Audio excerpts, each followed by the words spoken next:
What would it be like to meet the Indians of Texas before anyone else had, any European? Well, it's happened, and they wrote about it.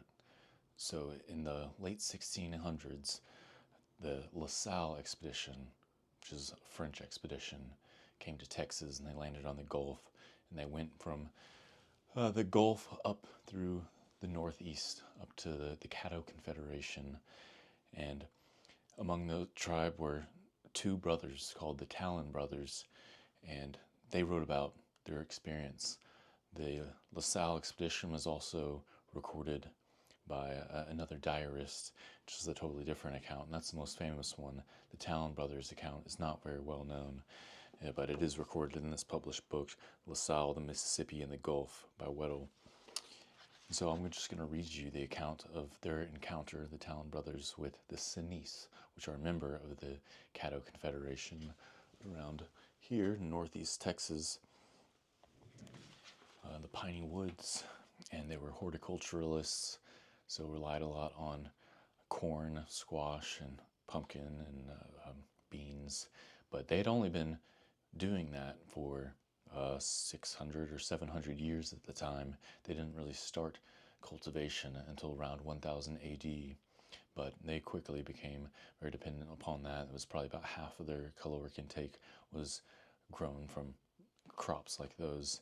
And they were part of the Mississippian complex, which is just a greater grouping of indigenous peoples of the southeast, among which could be considered the Choctaw and the Cherokee, very well-known tribes among that. And there's extremely highly developed civilizations happening there. I'm sure you've heard of and seen many wonders of Mesoamerica, like the Aztecs and the Mayans, and the large temples and megalithic or giant temples that they were constructing. And they were actually doing the exact same thing throughout all of the southeast, anywhere the agricultural complex was found. But the problem is they were building in earth, not stone. So it hasn't lasted as well. And that's why they're called mound builder civilization, because nowadays they're just mounds.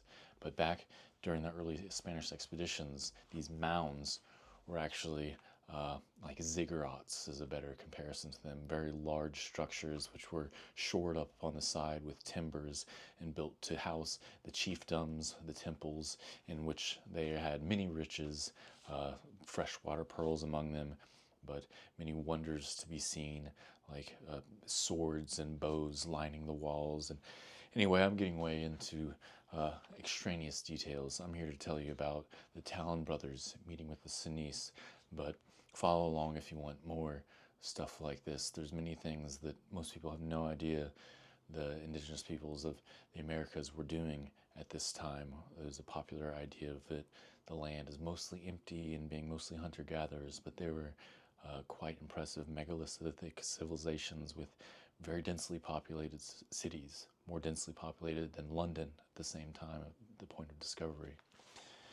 So this is in 1687, northeast Texas, and this is the section that they're being interviewed back in Spain, and their interview has been recorded and translated, obviously, from French into English in this account. And so I'm going to start with this section of, how about just before that one, very short of context, on advancing inland. What sort of country did they find? Invariably flat and diversified, as has been said, with forests, woods, and prairies. In fact, the most beautiful in the world, traversed by several rivers, of which a number are deep and could carry boats. So another little aside here, and I promise not to keep interrupting the story here, but another change in the land over time is that what was historically very open woods and prairies and more savannas, which is just a prairie landscape dotted with trees and riparian areas or along creeks and rivers full of forests, that was the much more common environment. You would not see the densely packed piney woods that you see in east and northeast Texas now. That did not exist because the area was kept extremely open by regular fires. And I'm not sure on this, but I think the bison may have been also in that area, but whether or not they were regularly burning the area, and those pine forests are fire adapted and should be open prairie savanna habitats, which nowadays some land managers do maintain, and they have a much higher diversity of plant species, are much more beautiful, and much more animals, because one reason they're burning is for deer habitat. But let's get back to the story. This whole territory is very temperate. Hardly ever is it too hot or too cold, and winter lasts but a short time. This mild climate accounts for the fact that the savages, don't use that word, generally live to be very old and nearly always possess perfect health. They also have a marvelous knowledge of the different properties of the medicinal herbs that abound in the whole country, and can easily heal themselves of illnesses and wounds that befall them, since there was no professional physician among them. It is usually the old people who apply the remedies and cure their ailments, and the Talons assure us that, during all the time they stayed among them, they saw no one die of illness. On to section 4, whether or not they found savages and whether they had communication with them. The whole country is peopled with savages, who are all divided into small nations, each bearing its own name and having a particular language, each different from the other. The aforementioned Talons had communication with 2 of these nations, specifically Pierre Talon with the Cenis, which is the most gentle and the most civil of all the nations they have known. This nation lives about 100 leagues inland. These Cenis Indians have a village and are divided into families in wood houses covered with straw. Monsieur de la Salle, that's the expedition leader, made friends with them and took the said Pierre Talon there so he could learn their language, which he did perfectly, having stayed 5 or 6 consecutive years among them, until the time the Spaniards arrived, as will be said later on. But he has almost forgotten that language, because he was for about 10 years with the Spaniards in Mexico, where they took him and where he learned their language. Jean-Baptiste Talon, the younger of these 2 brothers, his 2 younger brothers, Lucien and Robert, and 1 sister, Marie Magdalene, also stayed an equal time span and even longer in the nation of the Clamcoa, that's the Karankawa, a people much more cruel and barbaric than the Cenis or any of other nations. A little judgment there, but they inhabit the seashore without any villages or fixed dwellings, continually roaming, living by hunting and fishing, and camping where night overtakes them in makeshift shelters, erected then and there, with 2 forked branches and 1 crossbar, which they cover with buffalo skins prepared for this purpose. With rushes they enclose this shelter, which is common with them and the other nomad nations of this country, as well as those found from the seashore to the Cenis village. The Cenis, however, cultivate the soil and grow maize or corn, beans, and pumpkins of several kinds, with other kinds of vegetables and roots, whose names they do not know, the Talons. They grow tobacco, but little, and only for their own use. They also raise horses, which they use only to transport their kill, since they are obliged to go very far to hunt the buffalo. These animals are very wild and habitually avoid the inhabited places, so that they are found no nearer the villages than 15 or 20 leagues.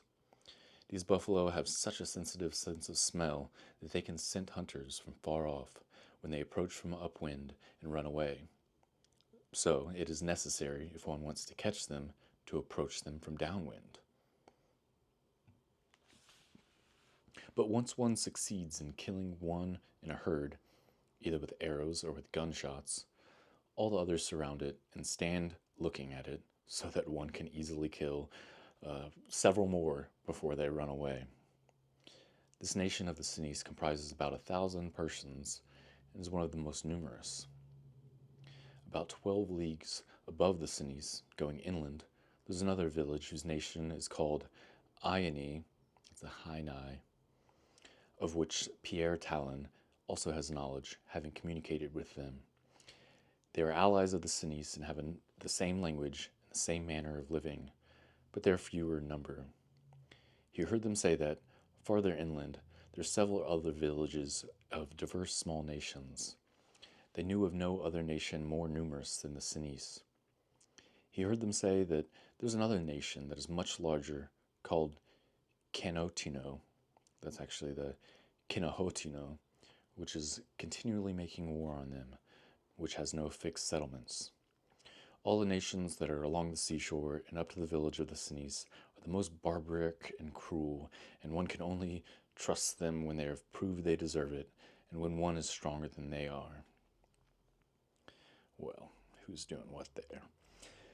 Those who live further inland in the Sinise territory are more humane, even helpful, and of easy access, and they extend hospitality to the Europeans who lose their way hunting or under other circumstances. These different nations often war against each other, as will be said later, and have no other arms than bows and arrows, which, instead of iron, have at the tip some sort of a piece of sharpened stone, probably chert or flint, fish bones, unlikely, or fish teeth, and clubs, because they do not know how to forge iron. But their arrows are not poisoned, as are those of the Caribs, it's in the Caribbean, obviously, and other savage peoples who are found among the Antilles Islands. All these nations have a custom of going every morning at daybreak to throw themselves into the nearest river, almost never neglecting to do so, no matter what season, even when the water is frozen, in which case they often make a hole in the ice and dive into it. So this is actually basically universal among indigenous peoples of North America or American Indians, jumping into a river first thing in the morning, often combined with a sweat house or sweat bath. They run with all their might, going to the river and also returning, and then they stand in front of a large fire prepared for the purpose. And they stand shaking their arms, their thighs, and their legs for a while until they are thoroughly dry. They then wrap themselves in buffalo hides, rubbed soft like chamois leather, which they use as robes, after which they walk about for some time. They claim that this gives them strength and renders them supple and fleet of foot. The men are very regular in observing this custom without missing a single day when they are able. The women are not as constant in the practice. They all swim like fish, men as well as women. The Talons were obliged to do like them because they are so desirous that others imitate and resemble them in everything. They often expose the said Talons and other young Frenchmen to make them become tanned like themselves. They nevertheless did not prevent them from praying to God, but they amused themselves by mumbling and mimicking them, even taking their prayer book when they saw them holding it, or some other book among those that the Karankoa, had found in the settlement of the French when they massacred them, as will be told later. They made ugly faces pretending to read, for they are naturally clowns, buffoons, and scoffers. But they are given to drunkenness because they make liquors that intoxicate almost like wine, a practice introduced by Europeans, of course. They danced and sang, but very rudely, for their only instruments are a certain stick full of notches, which they scrape with another stick, and gourds, which they fill with small pebbles or grains of Indian corn. One of these liquors is made with a sort of red bean. This is Dermatophyllum secundiflorum, the Texas mountain laurel bean, which they chew and soak in water. Don't do that. It's extremely toxic. It is their opinion that its use renders them more supple and fleet of foot. Therefore, they drink it to such excess that they vomit several times, drinking and vomiting alternately without pause. They make still another beverage with some leaves, the name of which the said Talons do not remember. Ilex vomitoria, Yaupon holly. These leaves are boiled in water and churned like chocolate, so that they also make much froth, and they drink it very hot. They drink of it especially after they have walked a great distance. So, I'll end the account reading there, but I'll give a quick couple of notes on those last remarks about the Texas mountain laurel and Yaupon. So the Texas mountain laurel was an extremely important plant ceremonial of American Indians in Texas historically, and to this day, actually. It's highly valued at powwows, for example, used in beads for the gourd dance regalia, for example. But Texas mountain laurel does not grow in Sinese territory. They must have been obtaining it by trade. It was commonly used as a bean, or as a bead. The bean was used as a bead. It's very hard and a bright reddish color. But, as it mentioned, it was used for ritual and theogenic purposes. It's extremely toxic. A single bean can cause death for a grown adult if ground up and consumed. But it was put into water, ground up and put into cold water, and that water was passed around in a circle, and a small amount was drunk through a straw. This is an account I've read in other books historically about indigenous peoples of Texas. So small amounts of the cold infusion of the powdered beans were drunk to cause ritualistic ceremonial effects, also physiological psychoactive effects, stimulant and euphoric. But again, extremely poisonous. Don't try this. I haven't even done it. And that's what they're referring to in this. The reference to them drinking it and vomiting from that bean could be questionable, because many purgative ceremonies were commonly known among indigenous peoples of North America, in which the purging was kind of a voluntary part of it and not necessarily induced by the plant being used, because Ilex vomitoria, or Yaupon, has been blamed for this. That's why it has that specific epithet, vomitoria, although it does not actually cause emesis. It does not induce nausea or vomiting in any way. But Texas mountain laurel definitely could. So this could be a true account of it there. And so this latter account about Ilex vomitoria, or Yaupon, is very interesting and very accurate, the way it's compared to chocolate, because it actually has theobromine in it, which is a compound that's in chocolate. It's the compound that makes you feel good. It's a methylxanthine, which is a family of chemicals that includes caffeine and theanine. Caffeine, obviously, from coffee, and theanine is the compound in green tea, or Camellia sinensis, that makes you feel good. Theobromine is a similar compound found in chocolate, also yerba mate, and Yaupon. Yaupon is the only caffeinated plant in all of North America. I mean, Ilex casein is a tiny, tiny bit. No other plant, don't let anyone tell you, cleavers, for example, or something like that, has caffeine. They do not.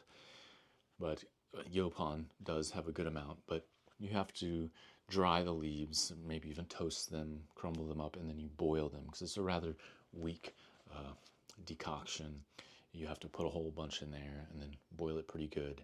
And this is called black drink. It's a very common drink used both daily and for basically any ceremonial use among Southeast natives and definitely Texas natives. It grows all the way to Central Texas, and very, very popular beverage, has great effects.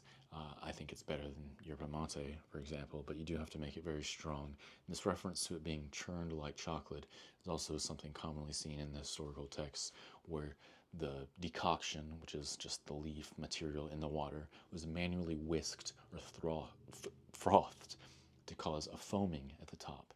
And if you take that foam and you skim it off the top and you put that in a separate vessel, it kind of concentrates all of those methylxanthine compounds, and if you allow that to settle into liquid, you drink that. It's like the espresso of Yaupon, or maybe if you could make espresso out of yerba mate. So that's all I have for today. I'll keep on doing more of these if this gets any interest. And I have extensive videos about Yaupon and a couple about Texas mountain laurel, which I'll put in the description. I have a book actually also about the native uses of food plants in Texas, native food plants of Texas, and I'll link for that in the description as well. All right, y'all, thanks for watching and listening. Take it easy.